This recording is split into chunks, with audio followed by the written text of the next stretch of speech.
नहीं प्लांट नहीं है, प्लेन्स है, प्लेन्स, ठीक है, ये आप प्लेन्स, ठीक है। जब प्लांट हिंदी में प्लांट बोलता है लेकिन इसको प्लेन्स करते हैं, प्लेन्स क्वांटम थ्योरी। इसका भेजे थे एक देखिए उसमें बहुत सारा, जैसे परमाणु बम का कौन खोज किया, इलेक्ट्रॉन को कौन खोज किया, उसका भेजे थे, उसमें से ये भी था, समझे। तो प्लेन्स क्वांटम थ्योरी देने वाले साइंटिस्ट का नाम है max Planck, given by max Planck. और कब दिए थे? 19th सेंचुरी में, मतलब 1900 शताब्दी में, समझे। आप लोग पढ़े होंगे कि प्रथम विश्व युद्ध हुआ तो 1900 ईस्वी में, चाहे आप इंग्लिश में पढ़ेंगे 1900 सेंचुरी में हुआ था, समझे।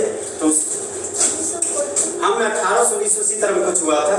अब देखिए तो प्लैंक्स क्वांटम थ्योरी है ना, सो कब दिए थे? 1900 ईस्वी में, और आज 2000 ईस्वी चल रहा है, इसका पीछे वाला चल जाइए 1900 ईस्वी में। हाँ सो 21वां है ना, 21वां ईस्वी आपका। तो मैक्स प्लांक कब दिए थे थ्योरी? 1900 सेंचुरी में, 1900 सेंचुरी में। पॉइंट नंबर 2, आखिर क्यों दिए थे?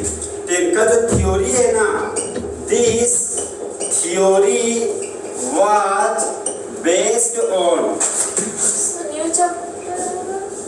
नहीं एटॉमिक स्ट्रक्चर वाला ही चल रहा है, न्यू चैप्टर एटॉमिक स्ट्रक्चर है ना, उसमें प्लैंक्स क्वांटम थ्योरी चल रहा है, समझे। तो this theory was based on black body, चाहे बॉडी रेडिएशन। अब देखिए क्या बोलता है, बोलता है प्लैंक्स क्वांटम थ्योरी है ना, वह आधारित है, किस पे आधारित है? ब्लैक बॉडी रेडिएशन, काली वस्तु की विकिरण पर। अब ब्लैक बॉडी रेडिएशन क्या है, ये बहुत बड़ा कंफ्यूजन होता है। देखिए धरती पर आने वाला जितना भी ब्लैक बॉडी है, मतलब काली वस्तु, काला छाता हो गया, काला प्लास्टिक हो गया, काला कपड़ा हो गया, सभी पर ये थ्योरी एप्लीकेबल है। ये थ्योरी ब्लैक बॉडी पर रेडिएशन पर एप्लीकेबल है। मान लीजिए कि ये मेरा सनलाइट है,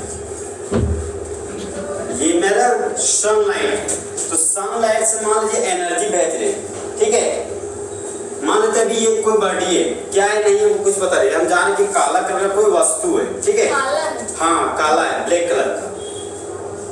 येलो लीजिएगा तो ये थ्योरी एप्लीकेबल नहीं होगा, व्हाइट लीजिएगा तो भी ये थ्योरी एप्लीकेबल नहीं होगा, सिर्फ और सिर्फ ब्लैक बॉडी रेडिएशन।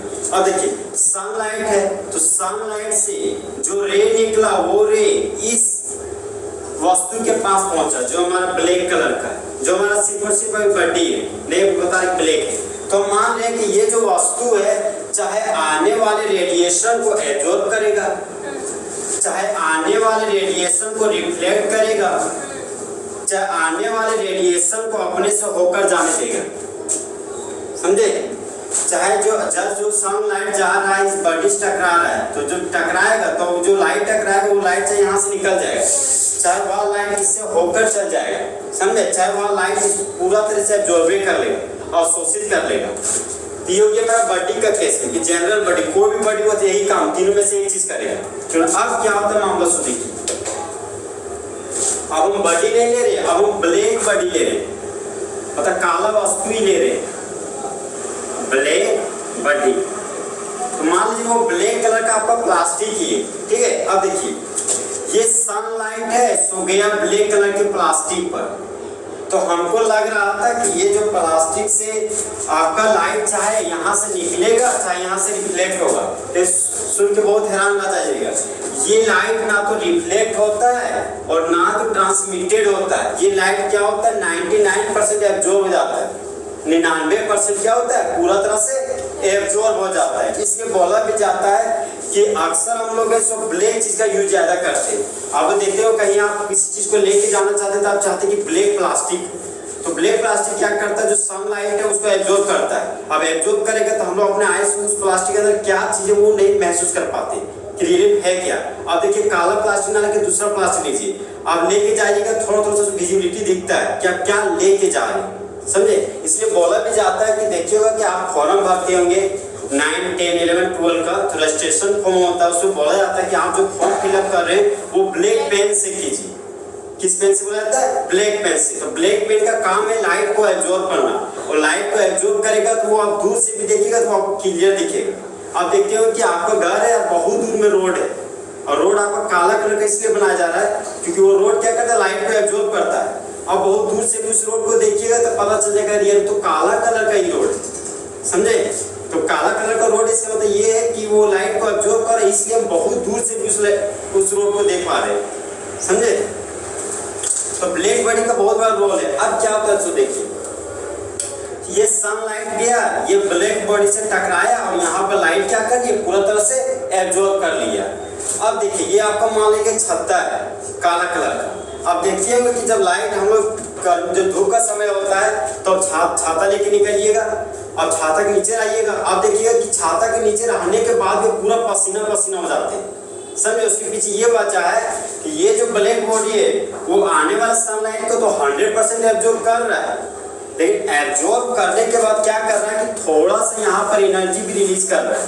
एनर्जी क्या कर रहा है, रिलीज कर रहा है। जिस तरह आप लोग देखते हैं कि ये लोहा का टुकड़ा है, इसको आग में डाल दी, ठीक है। अब बहुत देर तक आप आग में डालेंगे इसको, अब इसको निकालिएगा तो बहुत ज्यादा गर्म रहेगा, और यहाँ गर्म रहेगा तो इतना ज्यादा गर्म रहता है कि निकालते मात्र दिखता है कि वहां से भाप जैसा कुछ निकलता हुआ दिखाई देता है, समझे। तो उसके पीछे ये है कि ये तो एनर्जी तो एब्जॉर्ब कर लिया, लेकिन जो एनर्जी एब्जॉर्ब, उस एब्जॉर्ब एनर्जी को वो क्या करेगा, रिलीज करेगा।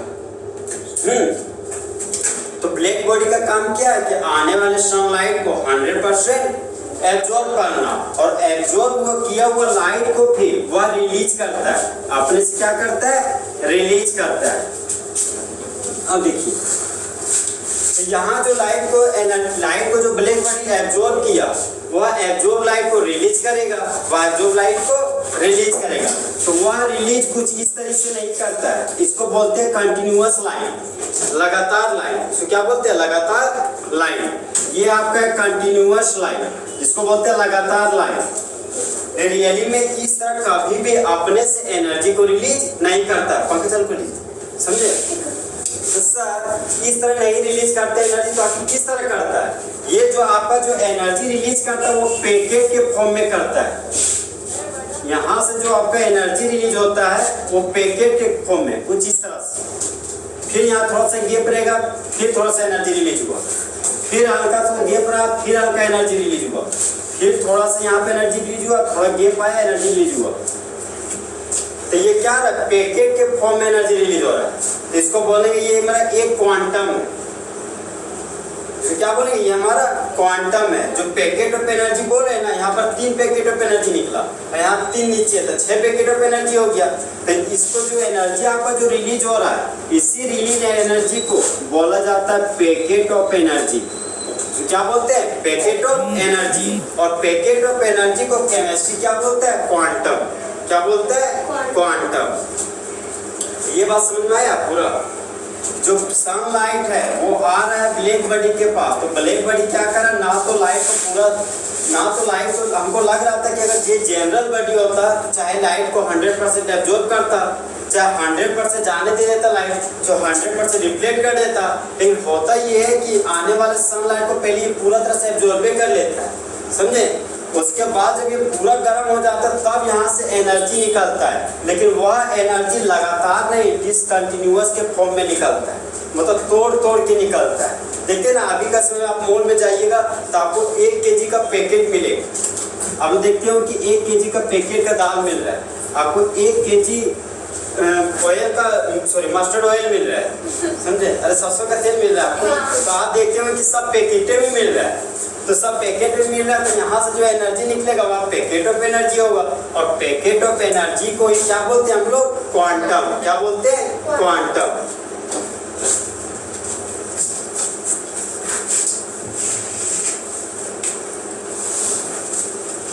पॉइंट नंबर 3 आता है हमारा कि explanation of particle nature of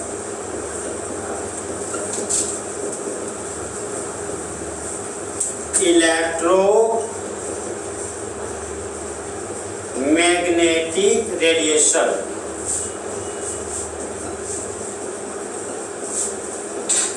अब देखिए फिर से आगे इलेक्ट्रोमैग्नेटिक रेडिएशन। अब बताइए इलेक्ट्रोमैग्नेटिक रेडिएशन क्या है।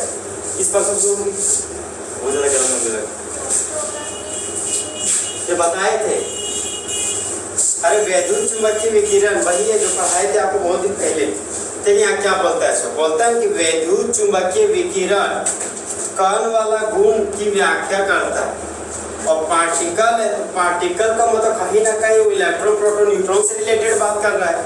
अरे हम बताए थे आपको सब एटॉमिक पार्टिकल, जब आप किसी एटम को तोड़िएगा ना, तो जैसे आप एटम को तोड़िएगा तो आपको सब एटॉमिक पार्टिकल प्राप्त हो, चाहे इलेक्ट्रॉन प्राप्त हो, चाहे प्रोटॉन, चाहे आपको न्यूट्रॉन प्राप्त होगा। तो ये बोल रहे हैं कि पार्टिकल के नेचर की व्याख्या कर रहा है। अब सर पार्टिकल नेचर क्या है? तो ये बोलता है कि जो वेव है ना, जिस तरह इलेक्ट्रॉन मूव करता है ना, उसी तरह मेरा क्या करता है, वेव भी मूव करता है। अब देखिए आगे सर इलेक्ट्रोमैग्नेटिक रेडिएशन क्या है? तो एक ऐसा रेडिएशन जिसके पास इलेक्ट्रो का मतलब इलेक्ट्रो नहीं है, अभी मानना है। इलेक्ट्रो का मतलब इलेक्ट्रिक फील्ड, इलेक्ट्रो का मतलब क्या हो गया, इलेक्ट्रिक फील्ड, जिसको इसी तरह दिखाते हैं। ये हो गया आपको वेक्टर क्वांटिटी, और मैग्नेटिक फील्ड का सिंबल होता है बी। ठीक है, और ये हो गया आपका वेक्टर क्वांटिटी, मतलब इलेक्ट्रिक फील्ड का सिंबल हो गया ई वेक्टर, और मैग्नेटिक फील्ड का सिंबल हो गया बी वेक्टर। समझे? ये हो गया आपका डॉट प्रोडक्ट, ये क्या हो गया आपका क्रॉस प्रोडक्ट। ये सब नहीं पढ़ना है, ये हमको जानना। तो एक ऐसा रेडिएशन जिसके पास इलेक्ट्रिक फील्ड और मैग्नेटिक फील्ड हो, वही हमारा क्या कहलाता है, इलेक्ट्रोमैग्नेटिक रेडिएशन। खींचना तो खींची, अरे भेज देते थे तो तीजे बन जाए। हाँ कोई दिक्कत नहीं, मिटा दे इसको।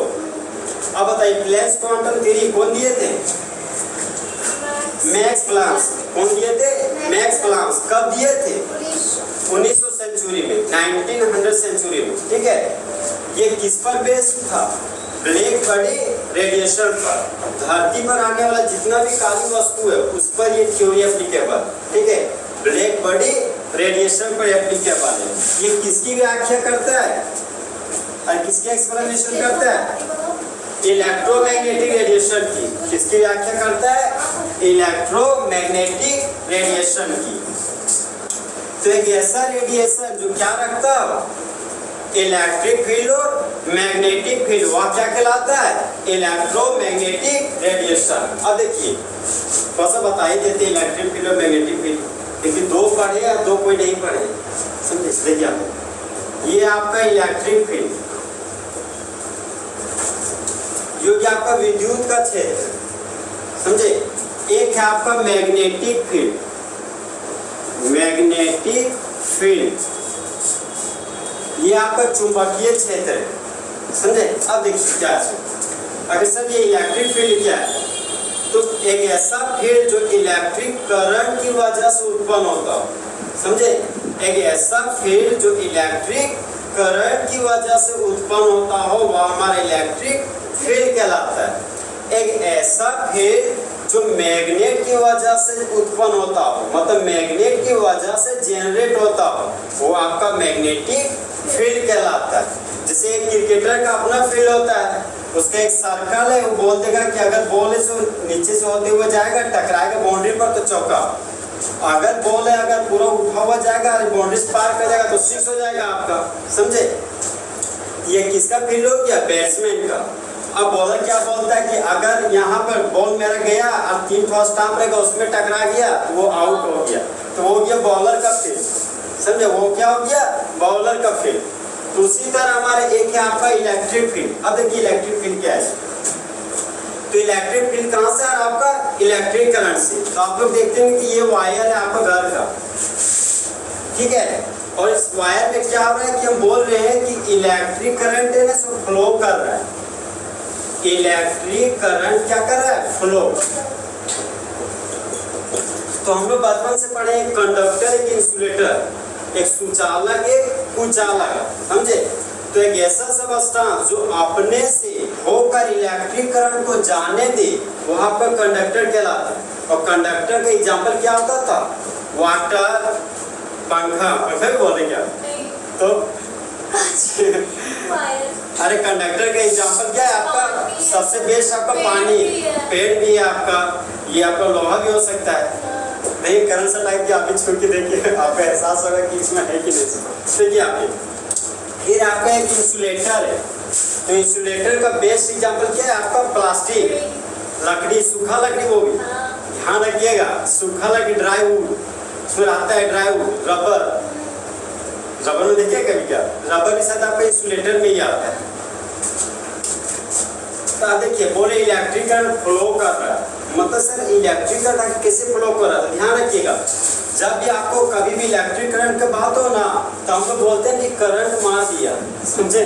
तो रियली में करंट नहीं मारता है, उसमें जो इलेक्ट्रॉन फ्लो करता है ना, वो इलेक्ट्रॉन फ्लो की वजह से आप देखिए, मान लीजिए ये इलेक्ट्रॉन फ्लो कर रहा है, ये इलेक्ट्रॉन फ्लो कर रहा है, ये इलेक्ट्रॉन फ्लो कर रहा है, ठीक है। अब क्या किए, ये इलेक्ट्रॉन पूरा तेजी से फ्लो कर रहा था, अब यहाँ से हाथ टच कीजिएगा तो आपको कहेगा कि दूर हटो भाई, हम जा रहे हैं, हमको जाने दो, वो बोलेगा, ये इलेक्ट्रॉन क्या बोलेगा कि हमें जाने दीजिए। तो यहाँ पर इलेक्ट्रॉन के मूवमेंट की वजह से क्या जनरेट होता है? Electric current. क्या जनरेट होता है आपका? Electric current. आप लोग देखते होंगे कि लोहा का पोल का खुट्टा है, उसके अगल बगल देखते कि इलेक्ट्रिक फील्ड जनरेट होता है, समझे? आप किसी लोहा को बरसात के समय छूइएगा तो करंट मारता है, उसके अगल बगल में जाइएगा तो करंट मारता है। फिर एक अर्थिंग जमीन के नीचे रहता है, उसमें आप लोग देखते होंगे कि नमक डाला जाता है। हाँ, आप फिर जो नहीं देखिए, अरे हम देखिए बचपन से, देखिए ये आपको वायर है ना, तो नीचे देखते हैं कि जमीन के नीचे जब डाला जाता है तो एक पॉलीथीन नमक डाल दिया जाता है, कुछ कुछ इसके पीछे बताते हैं वजह क्या है। ऐसा देखिए, आपका जो ये NaCl है ना, सोडियम क्लोराइड, ठीक है, तो सोडियम क्लोराइड जब क्रिस्टल के फॉर्म में रहेगा तो ये यहाँ पर इलेक्ट्रिक करंट डालिएगा तो इलेक्ट्रिक करंट को कोई प्रभाव नहीं पड़ेगा, ये आपको इंसुलेटर के जैसा बिहेव करेगा। लेकिन अगर सोडियम क्लोराइड को मोल्टेन स्टेट में आ जाए, मतलब गला हुआ अवस्था में, समझे? कैसा अवस्था में? गला हुआ अवस्था में, तब ये जब ये गल जाएगा तो इलेक्ट्रिक करंट को अपने से दम होने जाने देगा, बोलेगा कि जाओ भाई जाओ। अभी तो हम आ गए या कंडक्टर के फॉर्म में, अभी तो थे इंसुलेटर, लेकिन जब हम गला हुआ अवस्था में आ गए तो क्या बन गए हम? कंडक्टर। नींद लग रहा है क्या? हाँ हाँ, आदमी भी कंडक्टर है, लेकिन हम लोग बता रहे, नहीं बोल रहे हम लोग आ रहे। कंडक्टर का मतलब क्या कि जिसमें करंट, हाँ देखिए बताते हैं ना, ये आपका कंडक्टर है, देखिए यहाँ पे सब आंसर यही पे छुपा हुआ, बताते हैं ना। देखिए C से हो गया करंट, एक तो एक ऐसा करंट जो अपने डक्ट से होते हुए, अपने से होते हुए, एक ऐसा करंट जो डक्ट से होते हुए जाए।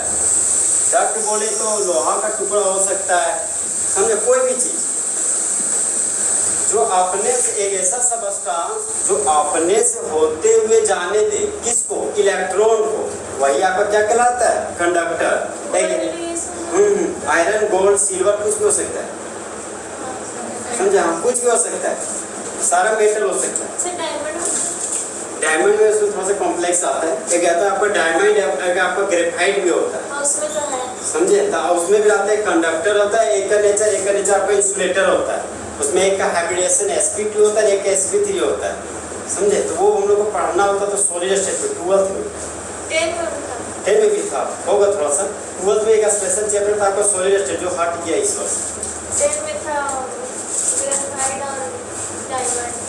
तो देखिए यहाँ पे, तो यहाँ बोले कि हाँ, तो इलेक्ट्रिक करंट फ्लो हो रहा है, इलेक्ट्रिक करंट में क्या फ्लो हो रहा है? इलेक्ट्रॉन। क्या फ्लो हो रहा है? इलेक्ट्रॉन।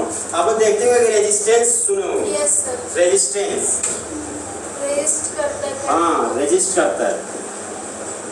देखिए ना, बोलता है ना, रेजिस्टेंस के यहाँ पे C देखिए, C से करंट, जो करंट को रोक दे उसको क्या बोलते हैं? रेजिस्टेंस। जो करंट को रोक दे वो हमारा रेजिस्टेंस कहलाता है। और आप लोग ये भी पढ़ेंगे कि रेजिस्टेंस सरफेस एरिया पर भी डिपेंड करता है, समझे? तो बहुत सारा फैक्टर देखते हैं, जनरली सरफेस एरिया पर भी डिपेंड करता है, कौन? हमारा रेजिस्टेंस। और हम बोलते हैं कि तार है तो आर है, समझे? कि तार है तो आर है, मतलब जब जब तार है तब तब रेजिस्टेंस है, और तार नहीं तो रेजिस्टेंस नहीं। आप लोग देखते होंगे कि जब R बराबर 0 हो जाए, आप सुनोगे घर में कि मेरे घर में शॉर्ट सर्किट हो गया, तो शॉर्ट सर्किट तभी होता है जब रेजिस्टेंस का वैल्यू क्या हो जाता है? 0, ठीक है? जब तक रेजिस्टेंस का वैल्यू 0 नहीं होगा घर में आपका शॉर्ट सर्किट नहीं होगा। अब तो शॉर्ट सर्किट होते ही सारा घर का सिस्टम ऑफ हो जाता है। तो इसका भाई यही वजह है कि जब तक तार है तभी तक आर है, समझे। तो तार रहेगा तभी रेजिस्टेंस होगा, अगर तार नहीं होगा रेजिस्टेंस नहीं होगा, समझे। तो जब R इक्वल R 0 के बराबर हो जाए तो क्या बोलेगा कि हमारा घर में शॉर्ट सर्किट होगा। अब आ रहे इस सिस्टम से फिजिक्स में घुसते जा रहे हैं, बस नहीं हो जाए तो फिजिक्स में एंट्री करेंगे, इतना को नहीं करना, समझे। सबको अच्छा लगता है सारा फिजिक्स में अभी जितना पता है सारा 20 में ही बता रहे हैं। हाँ सर, देखिए आप, हम सबको फिजिक्स वाला हाँ देखिए आप, इलेक्ट्रिक करंट है तो इलेक्ट्रिक करंट की वजह से एक अपना फील्ड जनरेट होगा, समझे। मान लीजिए कि यहाँ पे इलेक्ट्रिक करंट फ्लो कर रहा है गोल गोल, तो इसका अगल बगल पूरा देख रहे हैं कि इलेक्ट्रिक करंट महसूस हो रहा है, वो दिखाई दे रहा है। तो अब क्या है, तो देखिए ये मेरा फील्ड है, मेरा फील्ड इसलिए बोल रहे हैं कि टीचर का फील्ड है, हम बाहर से आने वाले स्टूडेंट को चाहे अट्रैक्ट करेंगे चाहे रिपेल करेंगे। तो उसी तरह क्या बोलता है इलेक्ट्रिक करंट, देखो भाई यहाँ पे मेरा तार है, यहाँ पे मेरा इलेक्ट्रॉन घूम कर रहा है, तो ये मेरा फील्ड होगी। अब क्या बोलता है कि बाहर में रहने वाला कोई भी पार्टिकल, इसको फॉरेन पार्टिकल बोला जाता है, बाहरी पार्टिकल। तो बाहर में रहने वाला मान लीजिए लोहा का टुकड़ा है, ठीक है, चाहे बाहर में मान लीजिए इंसान है, ह्यूमन बींग्स है, तो बाहर में रहने वाले ह्यूमन बींग्स को इलेक्ट्रिक करंट क्या कहता है, बुला लेता है, अट्रैक्ट कर लेता है कि आओ। और जैसे वो इलेक्ट्रिक करंट के कांटेक्ट में आता है उसका बाल खड़ा हो जाता है, समझे। तो उसको मतलब लग गया झटका। अब देखिए, अब बाहर में क्या कर दिया, सूखा लकड़ी रख दिया, ड्राई वुड। तो अब इलेक्ट्रिक करंट है तो इसको भी बुला रखिए, आओ ना। इलेक्ट्रिक करंट क्या, ये ड्राई वुड क्या बोलता है, भैया हमको ड्राई वुड है, तुम हमको कितना भी बुलाओगे हम तुम्हारे पास नहीं आएंगे। यहाँ पर क्या होता है कि इलेक्ट्रिक करंट बोलता है कि ठीक है आ नहीं रहा है तो दूर हटो। यहाँ पे इलेक्ट्रिक करंट उसको क्या करता है, रिपेल करता है। क्या रिपेल नहीं करता, नहीं कर देता है, क्यों कर देता है बताते ना आपको, जिस देखिए अट्रैक्ट भी नहीं करता, रिपेल भी नहीं करता। नहीं हम ऐसा मान रहे हैं, जनरली अगर ह्यूमन बींग्स रहेगा तो उसको अट्रैक्ट करेगा, लेकिन इसको ये कभी भी अट्रैक्ट नहीं करता है, ठीक है। जब भी करेगा तो वो रिपेले करेगा, समझे। जैसे इसको मान रहे हैं, समझे, मेंटलिटी पे जोड़ रहे हैं सिस्टम। हम मान लीजिए आपने लिया कच्चा लकड़ी तो खींच लेगा, खींचता नहीं है जनरली, उसमें आप करंट सटाइएगा तो उससे इलेक्ट्रॉन फ्लो होने चालू कर देगा, समझे। अब देखिए अब क्या बोले कि जो बाहरी पार्टिकल है ना, वो बाहरी पार्टिकल को यहाँ जो इलेक्ट्रिक फील्ड जनरेट हो रहा है, वह इलेक्ट्रिक फील्ड से फॉरेन पार्टिकल को चाहे अट्रैक्ट करेगा चाहे रिपेल करेगा, तो वही आपका इलेक्ट्रिक फील्ड कहला है। ओके, अब आ गया मैग्नेटिक फील्ड। तो मैग्नेट की वजह से क्या जनरेट होता है, आपका मैग्नेटिक फील्ड। देखते हुए ये आपका चुंबक है, और चुंबक में एक आपका नॉर्थ पोल है, एक आपका साउथ पोल है। आप इस तरह का फिगर देखिए होंगे 10 क्लास में, ऐसे रहता है और ये ऐसे बहुत सारा घुमा हुआ है, से जाता है साउथ में घुसता है। हाँ, अब ऐसे भी देखे होंगे, बहुत पहले पढ़े थे, वो दिमाग में है। ये आपका एक नॉर्थ पोल होता है, एक आपका साउथ पोल होता है। बार, हाँ, इसी को बार बोलते हैं, मैग्नेट बार बोला जाता है, समझे। बार का मतलब तो सिर्फ छड़, समझे। अब मैग्नेट का बार का मतलब कि चुंबक का टुकड़ा। अब ये भी देखते हो कि जब दो मैग्नेट को लाते होंगे तो एक दूसरे से भागना चाहता है, मतलब देखते हो आप दो मैग्नेट को सटाएंगे तो छन छन आवाज करता हो, एक ही से एक ही। हाँ, मतलब एक ही पोल आएगा तो वही हम बोले कि अगर साउथ पोल आ जाएगा तो एक दूसरे को क्या करेगा, रिपेल करेगा। अगर नॉर्थ पोल आएगा तो एक दूसरे को रिपेल करेगा। एक आपका उत्तरी ध्रुव है, एक आपका दक्षिणी ध्रुव है। जैसे 4 हम लोग का दिशा है, एक ईस्ट है, एक वेस्ट है, एक नॉर्थ, एक साउथ है। इसको आप लोग बोलते हैं पूरब है, पश्चिम है, उत्तर है और दक्षिण है। और ये भी जानते हुए आप लोग जब भी आपका जो हिंदू कल्चर में पूजा किया जाता है वो पूरब की ओर किया जाता है, और जब हाँ, और जब इंसान मरता है तो उत्तर माथा रखा जाता है ना, हाँ उत्तर ही रखा जाता है। देखिए हाँ, ये नॉर्थ पोल हो गया, ये आपका साउथ पोल हो गया। तो ये मैग्नेट क्या कर रहा है, एक फील्ड जनरेट कर रहा है। बोलता हम तो चुंबक है तो एक अपना क्षेत्र जनरेट कर रहे हैं। आप ये भी देखते होंगे, ये आपका चुंबक है, आप छोटा सा लोहा का टुकड़ा रखिए, चाहे पिन, छोटा सा टुकड़ा रखिएगा, यहाँ रखिएगा, देख रहे हैं ये चुंबक खींच नहीं पा रहा। थोड़ा सा और करीब रखिएगा, थोड़ा सा हल्का सा ऐसे से मूव करता है, फिर थोड़ा और करीब लागे थोड़ा सा घसक जाता है, फिर करीब थोड़ा और घसक जाएगा, और ज़्यादा करीब तो चिपक जाएगा, समझे। इसी तरह होता है। चुंबक क्या करता है, एक अपना फील्ड जनरेट करता है, जिसको क्या बोलते हैं हम लोग, मैग्नेटिक फील्ड। तो हम क्या बोले कि बाहरी पार्टिकल है जो हमारा क्या है, लोहा का टुकड़ा, जो हमारा आयरन बार है। आयरन बार का मतलब क्या हो गया, लोहा का टुकड़ा। तो उस लोहे के टुकड़े को ये क्या कर रहा है, अट्रैक्ट कर रहा है। क्या कर रहा है अभी, अट्रैक्ट कर रहा है। अब मान लीजिए हम ही लोग खड़ा देंगे तो मैग्नेट हम लोग को थोड़ी अट्रैक्ट करेगा, मैग्नेट हम लोग को अट्रैक्ट नहीं करेगा। मान लीजिए प्लास्टिक का डिब्बा रख दीजिएगा तो इसको क्या करेगा, अट्रैक्ट नहीं करेगा, बल्कि क्या करेगा, रिपेल करेगा। समझे, बोलेगा कि तुम मेरे पास आओ नहीं, तुम जहाँ वहीं रहो, इसलिए बोले कि रिपेल कर।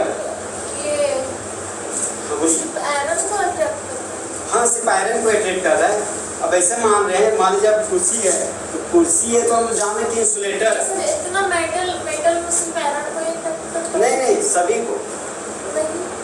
जैसे देखिए उसमें तो हम हाँ जान रहे हैं, एक उसमें होता है आपका डायपोल मूवमेंट। डायपोल मूवमेंट पढ़े हैं? अरे वो फिजिक्स से समझे, आप फिजिक्स से बहुत घुसाई जाए, गड़बड़ हो जाएगा, फिजिक्स से बताते रह जाएंगे आज। आप समझ रहे हैं आपका बात। उसमें बहुत सारा कुछ ऐसा भी रहता है कि अट्रैक्ट नहीं करता, तो उसके पीछे आता है नेट डायपोल मूवमेंट, जिसको आप म्यू पढ़ते हैं। म्यू कल म्यू पढ़े थे, सो माइक्रो था, ये म्यू है, एक फिजिक्स में पढ़ना रहता है, डायपोल मूवमेंट इसको पढ़ते हैं। ठीक है, तो जब फिजिक्स पढ़िएगा 12th में, तब हमको पूछेगा, जो आप क्लियर बता देंगे। फिलहाल ये आप समझिए कि मैग्नेट है, तो ये अपना फील्ड जनरेट कर रहा है। और मान लीजिए बाहरी पार्टिकल कुछ भी हो सकता है, तो वो बाहरी पार्टिकल चाहे अपनी ओर अट्रैक्ट करेगा, चाहे अपने से रिपेल करेगा, तो वही आपका क्या कहलाएगा, मैग्नेटिक फील्ड। अब देखिए बोलता है ना कि इलेक्ट्रोमैग्नेटिक रेडिएशन है ना, तो एक दूसरे का परपेंडिकुलर होता है। परपेंडिकुलर का मतलब क्या हो गया, 90 डिग्री एंगल पर रहेगा। जैसे देखिए ये मेरा हाथ है, ये एक्स एक्सिस, जो कि वाई एक्सिस, यहाँ पर जो एंगल बन रहा है वो 90 डिग्री बन रहा है, समझे। एक है जेड एक्सिस, अब तीसरा हाथ नहीं है, हमारे तीसरा हाथ ऐसे आपका ये यहाँ पर क्या हो गया, जेड एक्सिस, ये आपका एक्स एक्सिस, वाई एक्सिस, और ये आपका क्या हो गया, जेड एक्सिस। अगर कलम से देखिएगा तो ये आपका जेड एक्सिस हो गया, समझे। अब देखिए यहाँ पर क्या होता है,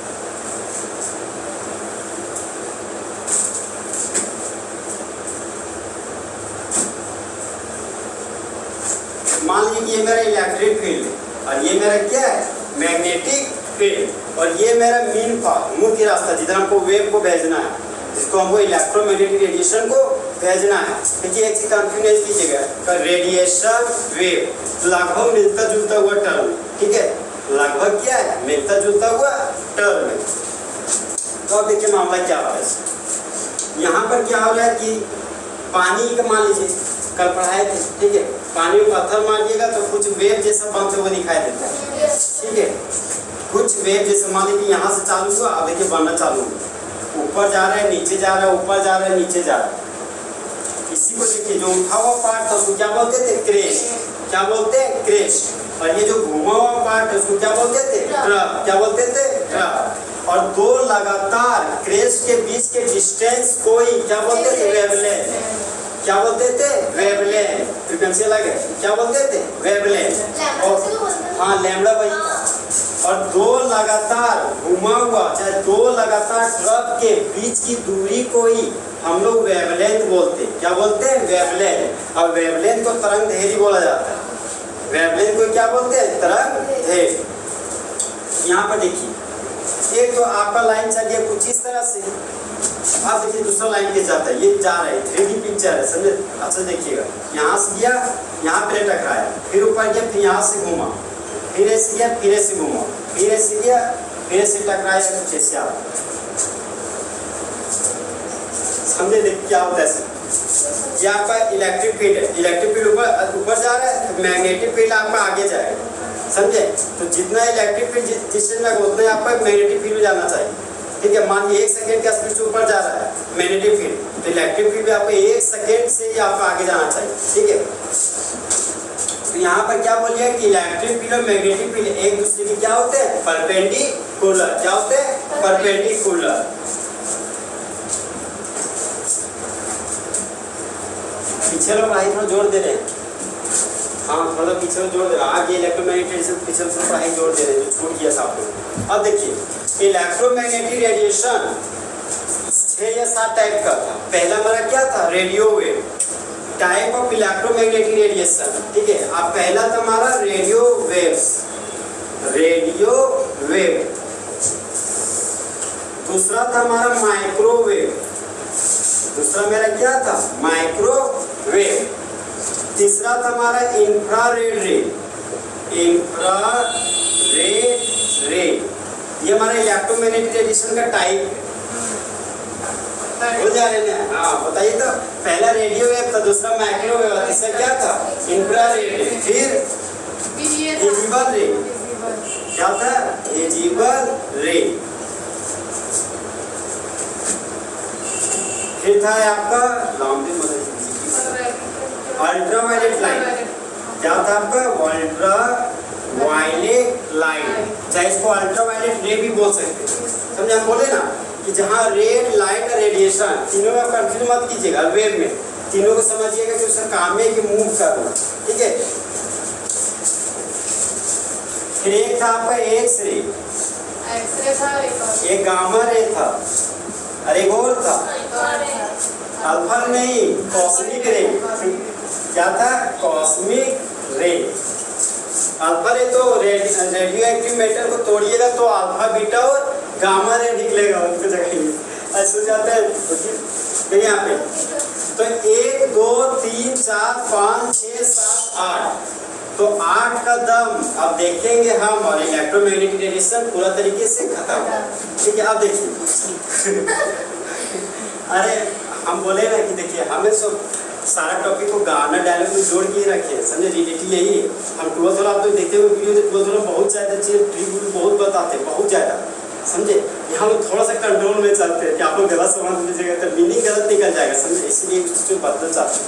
अब देखिए यहाँ पे तो कितना आपका वेव है, यहाँ पे रे एक, पहला आपका रेडियो वेव, दूसरा कौन सा वेव है, माइक्रोवेव, फिर इंफ्रारेड रे, फिर विजिबल रे, फिर क्या है, अल्ट्रावायलेट लाइट, एक आपका एक्स रे, एक गामा रे, एक क्या था, कॉस्मिक रे। अब यहाँ पर बोल रहे ना कि अगर एनर्जी बढ़ाइएगा ना तो वेवलेंथ घट जाएगा। ठीक है, वही जब इस थ्योरी में यही हमको पढ़ाना है, ये कहाँ से आई इस थ्योरी में बताएंगे हम आपको। ठीक है, फिलहाल याद रखिएगा कि जब जब एनर्जी बढ़ाइएगा वेवलेंथ का लंबाई आपका घट जाएगा।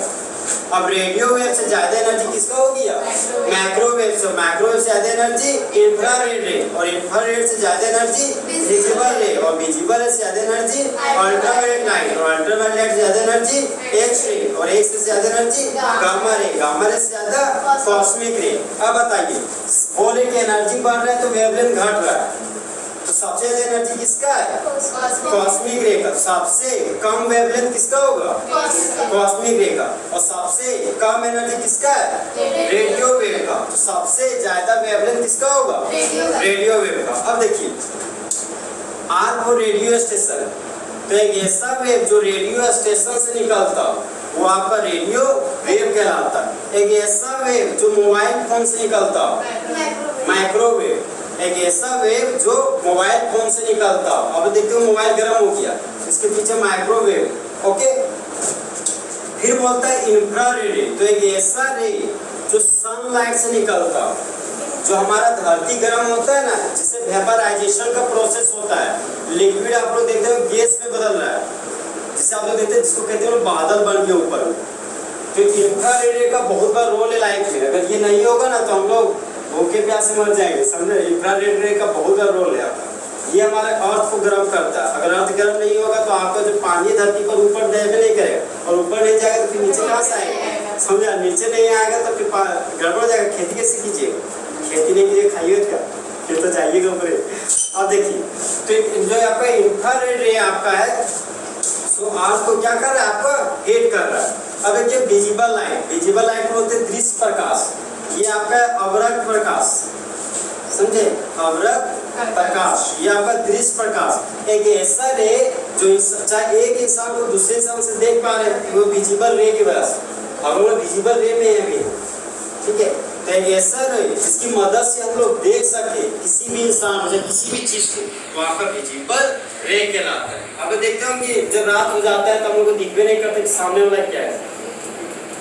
एक गाड़ी हुआ करता था मेरे घर के बगल में, तो उस गाड़ी में से लाइटें नहीं रहता था, समझे, तो ठोक देता था। अभी फिलहाल यहाँ भी देखिए एक कोई इसमें गाड़ी चला रहा है, उसमें लाइटें नहीं है, सर साथ में चला रहा था, ठोक दिया जाके पोल की खुट्टा समझे। तो सामने ना विजिबल रे काम नहीं करता।